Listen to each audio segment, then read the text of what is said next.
This is Horam with Horam's Quorum, and my guest today is Sachin Shivaram. Sachin is the CEO of Wisconsin Aluminum Foundry Company, and Sachin's credentials are just absurd. You can look him up. And I'm just so fascinated with his training and experience that he ended up running an aluminum foundry in Green Bay, Wisconsin. And so we talk about the choices that led him there, and it's those choices themselves were really fascinating. But what's so interesting about Sachin is his curiosity, humility, and how those have been compasses for him as he's progressed. So I found a lot to learn from him in this interview, and I hope you enjoyed as well. Well, hey, Sachin, thanks for taking the time to talk. Yeah, thank you so much for having me. Really, never done anything like this before, and an honor that even you'd ask. I'm flattered you say that. You're the first CEO that I'm interviewing this way, so this is going to be a little bit different for conversation. You're making it easier for me because you're South Asian and an attorney, and you're from Wisconsin, so there's some things that overlap in my world, so that's a good first step. Yep. Now, you grew up in southeastern Kenosha, or southeastern Wisconsin, near Kenosha? Yeah, kind of close to Kenosha. I'm surprised that you know that. Well, obviously through your girlfriend. And Kenosha, of course, is in the news, right? But yeah, I grew up in Glendale, which is a suburb that's just north of Milwaukee, about 10 north of Milwaukee. Yeah. Yeah. And now you're in Brown County, which you were telling me is anything but. Yeah, I always joke to people that, so we live in Brown County, but it's a totally non-diverse place. I was just looking up the demographics. I think it's 97% white. I mean, we don't encounter anybody who's not white pretty much in our daily lives. And so two funny things, actually. One is the joke that I tell people always is that my wife and I put the brown in Brown County. She's Nepali, so we're pretty much the only brown people around. But my older son, when my younger son was born, when the baby came out, he was like overjoyed, and we were asking him like, why, and he was 3 at the time. We're asking him, like, why are you so happy about the baby? And he said, because he looks just like me. He thought that the baby was going to come out blonde, just because that's how everybody looks. Yeah, it's fascinating. I didn't even realize that he was conscious of that, kind of not looking like the rest of them. And also yesterday night, my wife and I were watching the video from my younger son. He's 3. His Christmas pageant. So it was all via video because you can't have the parents there and everything. He's in in-person school, and it's just like 50 white kids and my son. And so yeah, it's. But I love it. I actually enjoy the lack of diversity because it helps us to meet people. People remember us always, and remember us at a restaurant, and it's easy. It's nice to be slightly special that way. My wife finds it a little isolating, but no, it's just an interesting, very, very different from where I grew up. And I grew up near Milwaukee, far more diverse, mostly, black and white, but also in a community of Indians. There were enough Indians who speak just our language, Kannada, that we could really only socialize. I mean, we could have a social group with just them, which I didn't realize how odd that was, until we moved to a community like this. That's awesome. Yeah, I grew up in central New Jersey, so where there's a huge concentration of South Asian people, and I knew that was special, but I didn't appreciate how fully special it was. And it's funny what you're saying about the name thing too, because like Horam Naik, like I feel like when I didn't get a sense until later in life, but like. Yeah, it is such a distinctive name that it actually boosts the odds of someone remember your name, rather if I was, say, named Kevin or something like that, you're a lot more novice. So yeah, I agree with you that there are some interesting, non-obvious benefits to standing out. So tell me I'm really curious about what brought you back to Wisconsin. Like, what was the opportunity that you saw by taking the helm of the company that you're at? Well, a lot of things. And one, I love, all my comments about lack of diversity aside, I love the state. I just loved growing up here. I like the culture, all the little quirks that your girlfriend was mentioning, before we kind of got on the air here. Just very endearing. People are unassuming. There's not a lot of social contact in daily life, because lot of rural areas, and population is spread out. And so that makes people, I think, truly appreciate and treat as unique each individual connection that you have, even at the grocery store or whatever. So just all these elements of the culture I always loved.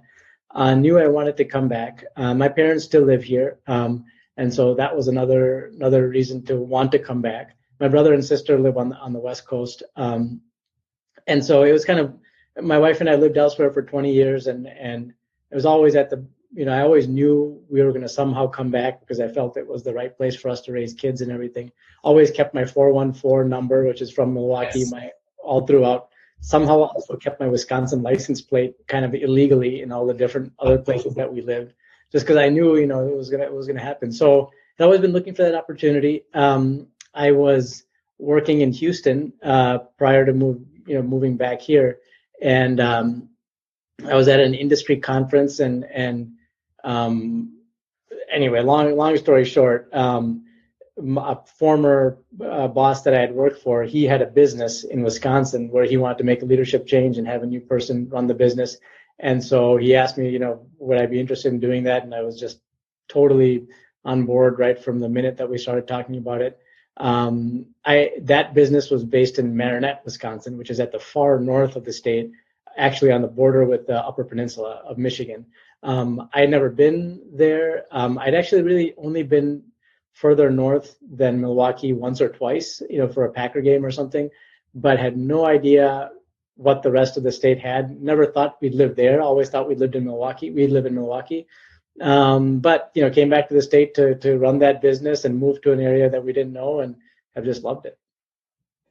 And so what is the opportunity that you sense is there something specific about manufacturing in Wisconsin specifically, or manufacturing in general? I mean, I think that's an industry that you had to focus on for some time.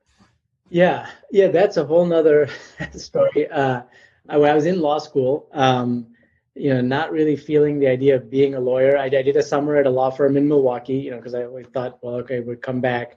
And it was great. It was a great firm, met a lot of friends. It was a big law. I know you've worked at big law firms. It was excellent. But I just was not feeling it. I was in my second year of law school, when you normally kind of apply for the internship where you're going to end up after law school. And I read Atlas Shrugged at that time. And you're the type of person who's probably read this book. Have you? I haven't read it, but I'm familiar with the premise. Okay. It carries a lot of political baggage. Generally when I mention it to people, and they say, if I say Atlas Shrugged changed my life, then it's like, okay, you're a libertarian. I actually didn't even know enough to appreciate the political overhang of this book.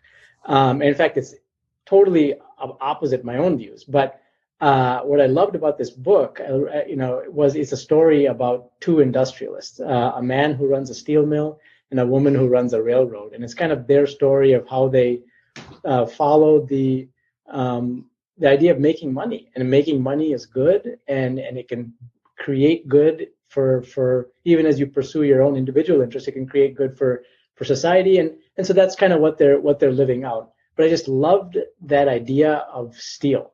I read it, and that's what I took away from the book was industry is I need to work in steel. It was basically my absurd epiphany that I had reading that book. So I wrote to an Indian steel company. It's called Mittal Steel. And it was becoming the largest steel company in the world. And I just wrote him a letter. And I said, I want to work in steel. I read this book and I'm intrigued. And so, a guy there who I still keep in touch with, took a risk on me, offered me an internship for the summer. I went to work for the company in strategy, and I loved it. It was everything I hoped it would have been by reading that novel, Atlas Shrugged.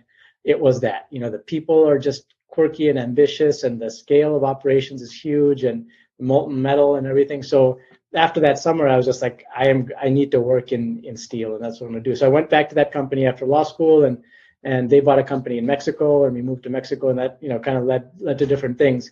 And so actually now I run a foundry, which is a metal melting operation, but it's more, as you say, kind of in manufacturing. So I've kind of evolved from basic steel to manufacturing, but broadly in the same industry throughout. And what I love about it is just the tangibility of the product. I mean, I'm in my office, but my office is shaking right now because we have this shakeout machine right next to my office outside in the plant. And I love that. I just love that I'm here where things are getting made and I can walk outside and touch, what we do and talk to our people. It's just that it really motivates me. And so I really couldn't imagine working in any other field, frankly. So that's kind of how I'm in manufacturing and, built up contacts and a career in that industry. And that's how I ended up here.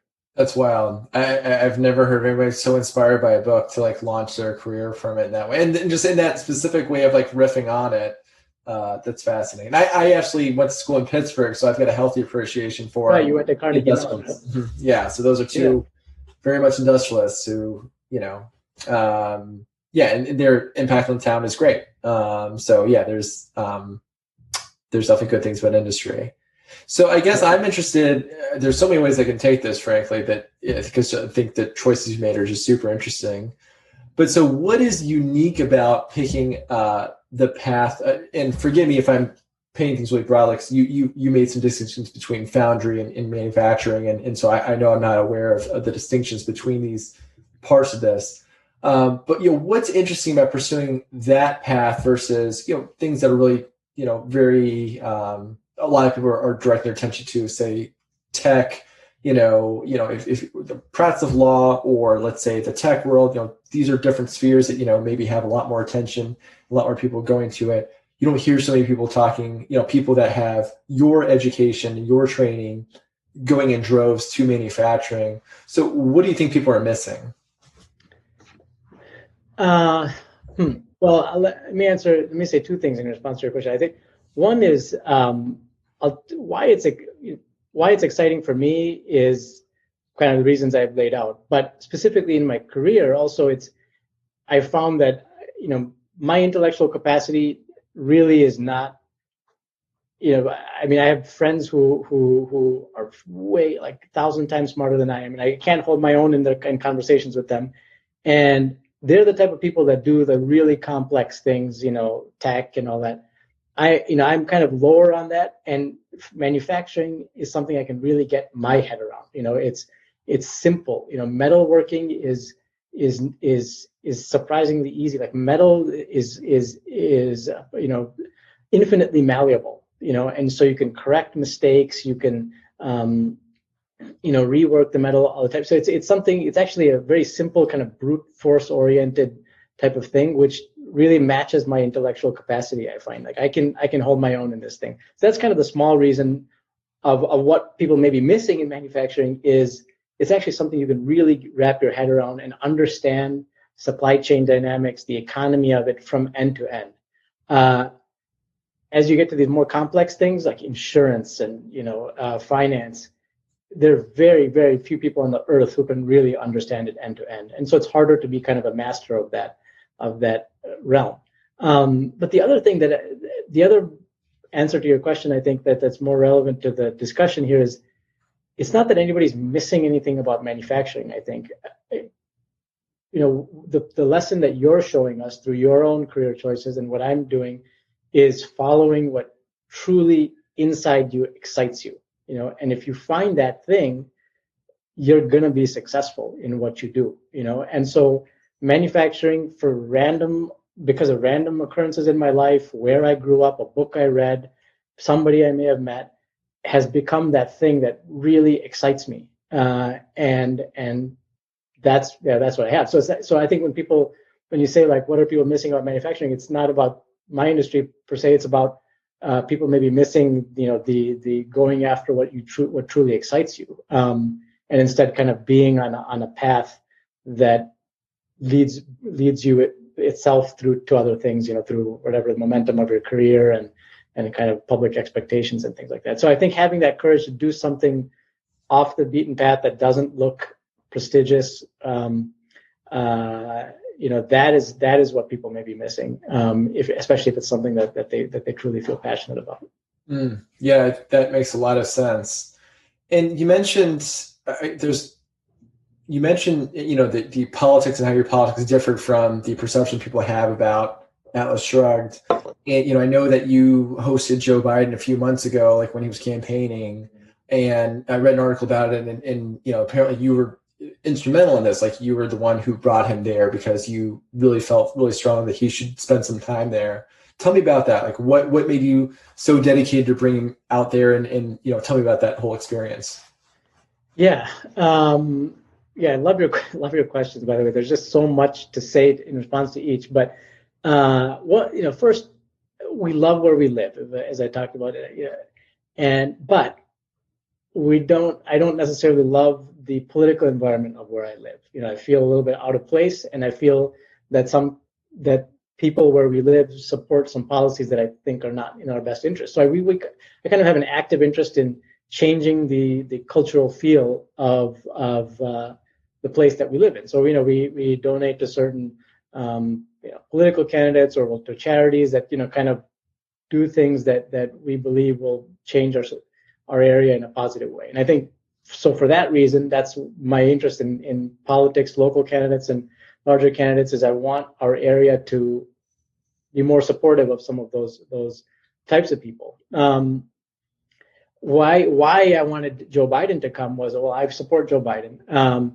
And I felt that living in this area, the National Party and his campaign were maybe being too confident about what was actually happening on the ground. I mean, the amount of energy for Trump was insane. And he kept flying back to Green Bay, holding rallies. And people weren't scared enough about that, I felt. And in fact, the vote margin ends up showing that. It was only 20,000 votes in Wisconsin. It was very close. The polling showed, Joe Biden up by 8 or 9.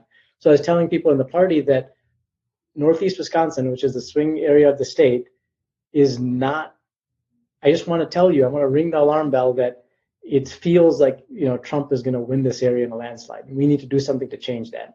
And so I tried many different ways. I wrote an opinion piece on manufacturing that the woman who helped me get it published at a Harvard magazine, she was the teaching assistant to Larry Summers. And so I think she showed it to him, and somehow that got into the campaign. There's another friend of mine who runs an energy business in Texas. He saw my op-ed and he sent it to the campaign, and I was writing letters to the campaign. So somehow everything came together, and Biden decided to visit. The other thing is, I wear my politics on my sleeves. Like, so we have a company Facebook page where we have 450 employees. Most of them are on it. And I'll put my political stuff out there. Most of them have a different view than I do. We are actually a union shop. We have 3 unions. You'd think they'd be more Democrat, but actually they're not. They're kind of that working class supporter of Trump that people talk about. And so we'll have it out, politically. Like, when I brought Joe Biden here, like a lot of them are upset, but people know that I don't hide, how I feel about politics.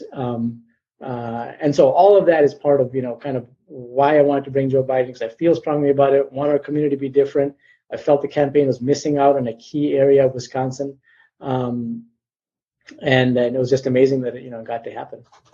What surprised you about the visit? I'm sure you had some expectations about it, but, what kind of surprised you about the experience? The thing that surprised me the most was the actual, the personal interaction with Joe Biden. My first, and actually I haven't told anyone this. My first reaction was a little bit of panic, because he did feel as old as people were saying he was, and it was such a weird environment. We just, he came and immediately, he started telling us about growing up in Scranton. It was just, me and him talking, and there was reporters around and things. And we kind of launched into this conversation that really wasn't making sense to me. I just didn't know where it was coming from. And so I was panicked. I was like, oh my God, he really is how the Trump campaign is painting him out to be. And so, I took him through the plant, and, I was talking to him, but really we weren't having a conversation. it looked like we were, which was the thing that, the media made this thing out to be a fantastic visit. Like the images are on commercials and campaign videos and the news and everything. But the sound obviously wasn't audible to anybody. And also we had the masks on. It didn't inspire a lot of confidence, the personal interaction. So I felt very panicked during that thing. Also the speech that he gave at our facility, there was a teleprompter, there was the mask, we couldn't really hear, there was like no energy in the room, because there were only 5 of us in this giant room. And so the whole thing left me with a sense of dread about what was going to happen in the next 6 weeks, as kind of this Trump was going to keep hitting this feeble Joe thing, and it was going to be bad. Now, the one thing that really saved us on that visit, not saved us, but changed my mind a little bit at the end of the visit, was we were standing outside, after all the visits and the reporters and everything was done. It was at the end of the day, and we were waiting to get back into our offices, so we couldn't get into the office while he was in the office. He's actually sitting right in my office. And so we're standing outside, and then we're watching the motorcade. The motorcade started to pull out. There were multiple SUVs that looked similar, so we didn't really know which one he was in. So we're kind of waving at one where we thought, and then the last one pulled out. We saw that, okay, that was him. You could clearly see the outline of the shadow. So we're like waving and everything. And then he stopped the whole motorcade. They backed up. 30 Secret Service agents poured out everywhere. That he had this amazingly candid and charming interaction with us. And to me, it put me at ease, because it was like, that's the guy that everybody has been talking about, and that the world needs to see. And he does exist. I think all the first 8 hours of the visit, I was just panicked about, him feeling old. And that thing restored my faith, in him as a candidate, that interaction at the end of the visit. So that's what I was talking about. I'm glad that story bounced back. I was pretty worried there. Yeah. So another thing that's kind of interesting about your niche is that, of course, COVID is making people think a lot more about domestic industry and building that up. Yeah. And so it's kind of an interesting spot that you're in. And, I saw that, your firm has really reversed its fortunes in a year, and just really, it's grown a lot this year. So can you talk about, I think all that seems it's surprising. It's just kind of a fascinating turn of events. And so can you talk about, what you think in a post-COVID time is a changing role of domestic companies? And do you think there's going to be an enduring focus on building up domestic industry like manufacturing? Yeah. I thought there was going to be a change, earlier this year when not just COVID, but all the trade stuff that had been happening for the past several years. It felt like domestic manufacturers were going to kind of move towards reshoring their supply chains and buying American.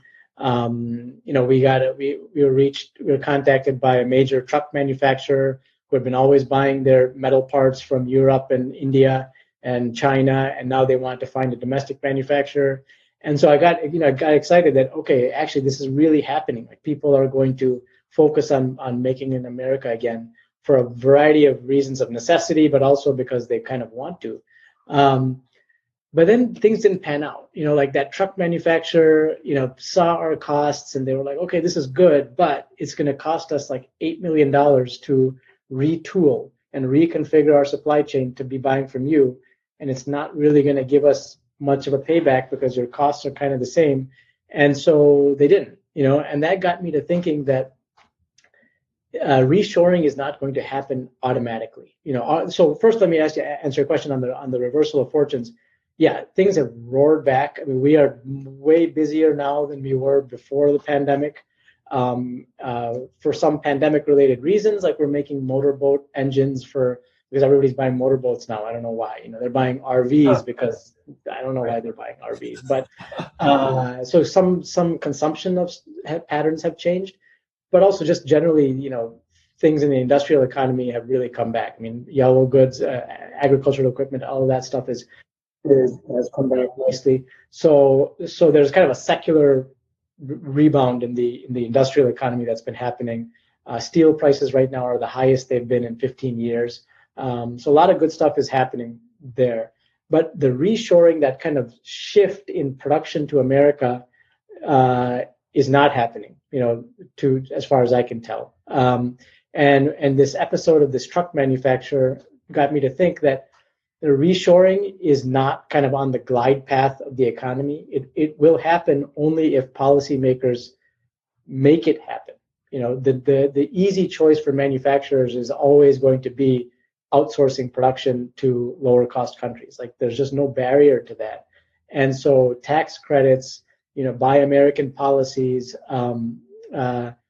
trade agreements, these types of things need to happen to make, get manufacturing to reshore. So I would just say, our business strength right now is not because of reshoring. There's been no fundamental change in the manufacturing economy. It's just been an increase in demand, overall. And, I'm wondering, what role, just the first thing comes to mind is like labor and the cost of labor. So can you talk a little about, you kind of mentioned the unions and some of the, the open kind of, challenges, working with unions maybe. Can you talk some more about relationships with labor and, your views on labor laws and, any changes that you recommend there? Well, I actually really support unions. We're, vocally in support of unions. In fact, that was a lot of what the Joe Biden visit was about. We have 3 unions. 2 of them are locals of the United Steelworkers, which is kind of what you think of as those historically difficult unions. But I've actually, I worked mostly in non-union environments, and I find this union environment so much easier, because the interaction between the interaction about compensation is much more streamlined. Whereas before, if I'm in a non-union plant, I used to run prior to this business, I used to run a business in California where it was a non-union environment, and I could not walk through the plant without just getting bombarded about wages, and when are we going to do it? I didn't get paid this. It's just constant. And here we don't have that cacophony of stuff. It's streamlined. We negotiate. There are rules, and it works, and you got to get the rules right. We have annual contract negotiations. We just finished our contract negotiation this year. So getting those rules right is key to the game, Now, what could help? I think actually strengthening rights to organize labor would be beneficial for us. Not only us, because we are a union shop, hopefully, it expands unions, but I also believe in their mission. I think that their mission is, let's, make sure workers get their fair share of the profits in a company. And I don't have the statistics, I don't have the data at hand, but you see that clearly, as equity markets have been going crazy, worker wages have remained stagnant for the past 20 years, and so that's simply because more of the earnings of a company are going to owners, to equity holders, than they're going to labor. And I think unions can help reverse that. So, I feel very positive about unions. We've had a good working relationship with the guys here. And actually, this morning, I was remarking to our human resources person. So yesterday, I was in Indiana. We're looking at acquiring a business there, and that business, they do the same stuff we do. Their starting wage is $15.25, and our starting wage is $21. Plus, we have, pension, and we have healthcare and everything. The effective wage ends up being about $27 an hour. And so for this company in Indiana, the effective wage with all their benefits is probably like $17. So we're paying $10 an hour more. But I didn't come away from that thinking, well, we're at a disadvantage. My first thought was that $17 or $15, $15.50 that they're paying, $15.25 that they're paying their workers is an unsustainably low wage. And if we acquire this company, we are going to raise the wage because it's just not going to make sense. They have 50% turnover at their company obviously because they're not paying anything. So it's in our best interest as a business to have wages that are more sustainable, that enable us to recruit people that will stay. But the other thing I was telling her was, I don't think we'd pay any less if we weren't union. So it's not like the unions are really sticking it to us. they have guided us to keeping wages higher. And that's enabled us to attract and retain the great people that we have. Like, we don't have an issue getting people to work at the company. We hold on to people for decades, and that has efficiency benefits, because people really know what they're doing. So, union or not, we would pay what we pay. I think it would be the right move for our company. So, and I don't even know, what the original question was, but I feel very strongly about unions. Support them. Think they do well for society and for business. And it seems to me that, that another challenge is thinking about the role of technology and automation. And so how do you balance, investing in people and, building it, like reskilling workers and, investing in their launch performance, and then also investing in technology to make things more cost effective so you can win more business. So how do you think about that? Yeah, I don't think we don't have, at least I haven't felt it. I haven't felt that we're in the tug of, we need to modernize, but that's going to put people out of jobs. At least in our business, the more we invest in robotics, we have robotics, we have an automated line, we are installing a brand new, fully automated line right now. That just enables our people to be more productive.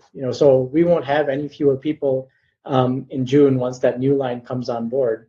It won't put anybody out of work. It'll just enable them to produce more castings than they used to. I mean, in our facility here, we used to have 1,000 people working here, and we used to produce maybe a third of the amount of castings that we produce today. Now, so we've tripled production, and our workforce has halved, but not because we put people out of work. They just kind of, we've lost them through attrition. But so I don't feel that kind of daily tug of, I'm going to buy this machine and 8 people are going to be out of work. It's I buy this machine and those 8 people can now do this other thing that is more productive. I hear that. So I don't see it as a conflict really, but it is we have to be investing in machinery and things like that. Otherwise, we will get left behind. For cost reasons, quality reasons, for everything. I'm asking you questions about your decision making, how you think about things, because I'm trying to figure out what impact legal training has on your thinking. And I'd be kind of curious. I mean, you have counterparts, that don't have your legal training. So I'm just really curious how your thinking differs from other peers that don't have that experience. Maybe that's one way to answer the question, or just differently, what do you think the benefit of your legal training has been for you? I think your question assumes a level of legal training that actually I don't have. Yes, I went to law school, and yes, I passed the bar. And I'd love, like, you always hear this, you hear people who have a JD and who are not working in law and say, oh yeah, but we have a lot of contracts, and yeah, that helps me.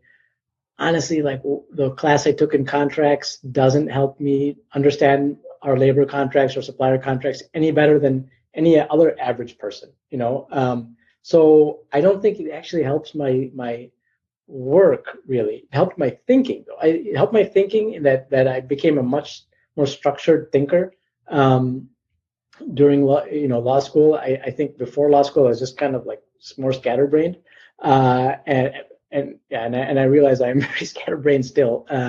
But the structure, well, the real benefit, I know this is cliche, of law school was the friendships. That network of people, not just the professional network. I mean, a guy from my law school is now the Deputy Treasury Secretary for Janet Yellen, the head of the National Economic Advisors. He was also in our class, and this is a class of like 150 people. These guys are, they're doing really amazing things. So that the professional network was great, but even better than that was just the friendships I developed in law school were so mature, were just, really connecting with people in a way that I don't think I did in college. Like, I have great friends from college, but we didn't connect on that kind of intellectual and emotional plane like I felt we did in law school. So what I came away from law school was, that the structured thinking and these relationships. And for those reasons alone, I would definitely do it still. even if I knew kind of that I wasn't going to practice in law, it was worth it. And I'm also curious, again, from the vantage of this kind of unique role that you're in, what do you think your experience as someone who's South Asian, like what impact do you think that has on how you view this business? Like, what do you think someone who didn't have that life experience, like how would they think about the business a little bit different than you do? I'm just kind of curious if you can speak to what it means to be a South Asian that's running this, 110 plus year old aluminum foundry in Wisconsin. I mean, just what do you think is distinct about the perspective you bring?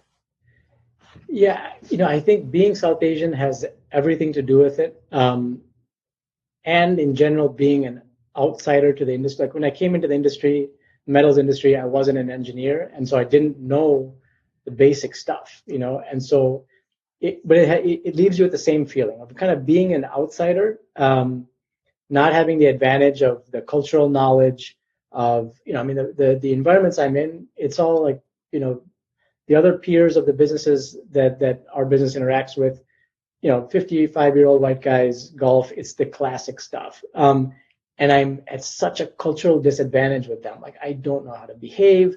I don't golf. Like, I go there, I'm very uncomfortable. The jokes, it's just all very different. And it has me feeling like an outsider, which then provokes two things in me. One is curiosity. I think I see this in my son as well, my elder son. It's just like you observe these people and you're like, how do these animals behave? Like you're just trying to understand it, and you watch them and you try to learn from that. And that kind of, because if you're of that culture, it's just like it's just there. You're not observing people as much, and that's why a lot of these guys. And apologies, I'm obviously blathering in this podcast here, but a lot of these guys, you go to these meetings and they're just so bloated with themselves that they're just talking about themselves, and they don't actually express curiosity about others because they're all part of that world, And I think being not from that world makes you ask questions and observe and just be curious. So same thing, not being of the metals world, I had the same, you ask the same basic questions, observe, and it really becomes a learning experience. The other is I think it makes you humble. I mean, you like you don't feel entitled. Like when I walk into a meeting, I'm younger and I'm also Indian. Like you just kind of assume that you don't belong, and that can actually be good. I think it just makes you a little more humble. Same with the lack of knowledge. Like I assume I don't know what these people are talking about, so I got to learn and question my own first instinct and things like that. So I think that humility is good, So I think your question about being South Asian, in this strange environment has everything to do with it, with how it feels. Yeah, I like that. I really like how you are taking something that seems like an ostensible weakness and just totally flipping on its head and turning it to a strength. That curiosity, humility. I guess building on that, then how do you, develop your authority? What's your credibility and authority with managing people, and why do people, trust your judgment and follow what you say? What are the things you do that make it easier for people to do that? I think it's that listening to people. Because of my deficiency in knowledge, I cannot be the type of boss who says like do this, do that. Like it's just not even within me. So our leadership, our executive team meetings are really discussions about what to do. There's no decision that's coming from me to them. It's us, all of us talking about it and learning. So people feel that their voice is valued. So there's that listening, and then the judgment is maybe a skill that comes from maybe legal training or whatever. But it's okay once all the facts and things are out on the table, offering a logical conclusion from that. Being able to, like, I do this a lot in meetings where everyone's kind of talking in their silo, and then if you can bring it together and tell people like what is the story of what we just talked about, like yeah, Bob said this and Michelle noted that. And how do those two things interact together? And if you can kind of lead them to a common insight from what they themselves said, I think that makes people feel reassured. When you're kind of able to explain a fuzziness to them, it makes them feel assured, and they believe in what comes next from that, which may be a decision. So I think that is where it comes from, as opposed to from a place of superiority in knowledge and experience. This is making me think some more about something you said earlier about, the ability to step into this niche and have, a strong end-to-end understanding of the entire chain that you're in. And thinking, I think that's really interesting, because I think as an attorney, I think a quandary that a lot of attorneys face, particularly if you're a large firm, is specialization. And what it means to be at a large law firm is to specialize. That's what they're paying you for. And it's got its benefits and it's got its risks. And it sounds to me like, the path that you're on, or the sphere that you're in, is more about being a generalist. So can you speak to how have you thought in your career about balancing specialist versus being a generalist? Yeah. I haven't deliberately thought about it or made decisions. I think the path I've gone on of becoming a generalist is more of the lack of specialized knowledge. I can't manage our engineering department. I can't go out and sell. I can't run a machine. There's only kind of one job that I could do. But I think I have the affinity for people, for listening, things like that, that somehow are the skills of that is at least a generalist in business requires. But it is a hard path in that there aren't a lot of generalist jobs. There aren't a lot of jobs for someone like me who is like knows a little bit about a lot of stuff, but is not really a leader in anything. So it's a risky career path. The tried and true is to actually have skills. The people I respect the most in my daily life are those ones who just know what they're doing. Like I can go to our engineer and he has his area just down pat. And I really, I respect that. I wish I could be that. So I guess not exactly an answer to your question. The generalist is the only path that's available to me, really, in this industry that I'm in. In your industry, which I find very fascinating, but I know very little about, who's a leader or what's a company that you really admire? There's one called Steel Dynamics. So they're based in Fort Wayne, Indiana. Really interesting set of people who started it. They were specialists. They knew they had this technology of how to melt steel more efficiently, scrap steel more efficiently to make new steel. And they created one factory in Indiana, and it was very successful. And then they never strayed from that path. So they made a ton of money in that Indiana factory. Then they built another one just like it.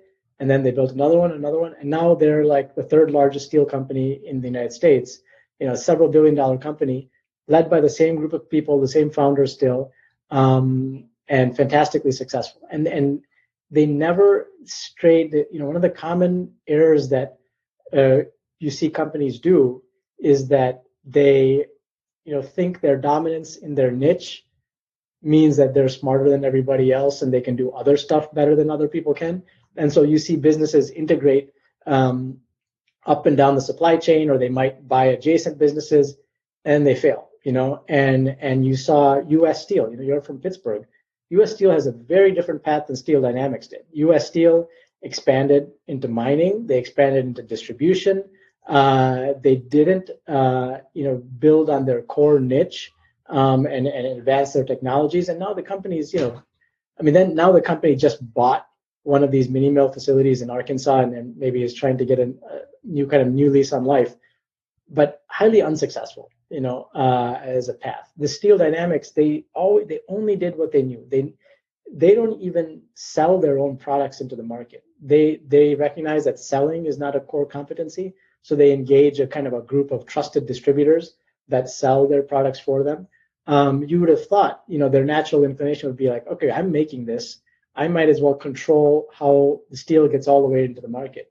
But they have that humility to kind of know that, okay, what are the limits of our competitive advantage and knowledge? Let's stick to that and just keep being successful in that. So I really admire that company, and they're just tremendously successful. Mm. When you're talking about this specialized process, it occurs to me that it's probably a lot that you know about steel that the average person doesn't. So what is it that you want the average person in America to know about steel? I feel like there's all kinds of things about the steel process or understanding the role steel plays in our society, but what's changed your perspective? Because let me put it this way, I remember after I took high school physics and I had a basic understanding of Newtonian mechanics, you couldn't, when I drove over a bridge, I was just like, oh, I have a much better sense of what this bridge means, what these physical structures are. And of course, these bridges so many of these things are made of steel. So you probably see the world differently now that you're so immersed in steel. So what is it that you're seeing? Yeah, let me tell you a little funny thing about that. So yeah, it really did change the way I view the world. And to the point that it became kind of like a running joke in law school that I'd always be sending people YouTube videos of steel and all that. And so a road trip game that I played with first my wife, who doesn't really care about steel at all, and now my kids was we drive down the road, we try to point out different things made of steel, and whoever gets the most number of different unique things that they can point out, wins the game. Boring to everybody else, but I don't have a newfound understanding to say about steel. Maybe because what I know, I feel is already out there, the knowledge. But what I would say is if you poll the average person, people don't think we use steel in the country anymore. Many people say oh, do we still use steel? They equate it with coal or something from the past. And actually, we use about 140 million tons of steel in this country annually. It's a lot of steel. Every single person is consuming, half a pound of steel, or half a ton of steel. But I would say the one thing I would love to educate people about is that there are two main ways to make steel. One is what you may know in Pittsburgh it's the blast furnace way. So that's the way where you take raw iron ore from the ground, you put it into a blast furnace, combine it with carbon. Coke. Yes, coke. Yeah, carbon. Coal is baked into coke, which is carbon, and then that carbon reduces the ferric oxide in the blast furnace, and then out of that you get pure iron. Then you mix it with some other stuff, and then you make steel that way. That's one way. The new way that all these companies like Steel Dynamics and everything are doing is through an electric arc furnace, where they're taking scrap and iron that's already been reduced through natural gas or something, then to more quickly make the steel. And that change in efficiency, change in technology has been a step change for the industry. So people think of steel as kind of this old line industry, making it in polluting factories, coke and coal mining, all that stuff. In fact, most of the steel today is made in this much cleaner, more efficient recycling method that and the United States is actually the birthplace of that technology that has kind of revolutionized the world. So just a little small, educational point for people about steel. And I would be remiss to my girlfriend and to myself if I didn't ask for another point of education. And I'm aware that we're running out of time. So what do you want people to understand? That is, what do you want people to know about Wisconsin? What's underrated about Wisconsin? What's special about Wisconsin? What's underrated about Wisconsin? Or maybe I can I'll maybe give you another option is maybe what's underrated about towns like Green Bay. And I don't know if you consider Green Bay part of the Rust Belt or not, but what's underrated about this part of the country? Yeah, it's people say Wisconsin's in the Rust Belt, but if you drive around Green Bay, you're not seeing rusted out factories. Life is busy.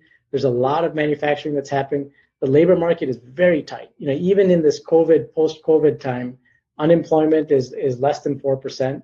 So these are good economies. Everybody has jobs. I mean, who wants one generally? Both spouses in the family are generally working. I mean, it's just kind of a busy, industrious community, and that's what Wisconsin feels like. It doesn't feel like, rotted out factories, people without, everybody's on disability.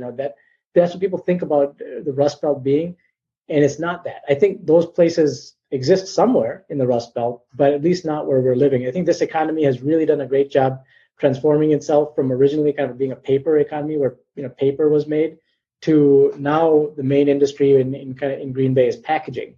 That doesn't really have anything to do with paper. It's plastic packaging, flexible packaging, stuff you see in Costco. That is one of the main industries. So it's really been this incredible story of evolution from basic industry to more advanced things that really have nothing to do with the physical area where we live, but just the people have that technology. And then last thing I'd say is, to answer your first question, which took me a second to think about, but I would say what's underrated about Wisconsin is Milwaukee. Your girlfriend knows this. Milwaukee is a gem of a city. So much culture, so livable, affordable, great people. You can have a house, you can have a downtown living. Food is great. It's a wonderful little city, and it's changed a lot since. I think I'm a little older than your girlfriend. When I was growing up, it was really crappy. And then in the 90s and 2000s, it just morphed into this amazing place that it is today. And that's what's underrated about Wisconsin. That's great. Yes, and I agree with you. I think Milwaukee is very underrated. I think I have a lot of affinity for Milwaukee because I think it's a lot like Pittsburgh, and it's just like these kinds of towns are just like the quality of life is spectacular. And I've spent my time in places like Chicago. That's where I lived for 12 years. Yeah. I love Chicago, but yeah, there's a lot to be said for Milwaukee. So we're in agreement there. Well, hey, Sasha, I'm really glad that we took the time to talk. That super interesting range of things we covered, and I'm glad that we hit it all. Yeah, thank you so much. This was so much fun. So much fun. Thank you, Khurram. Really appreciate it.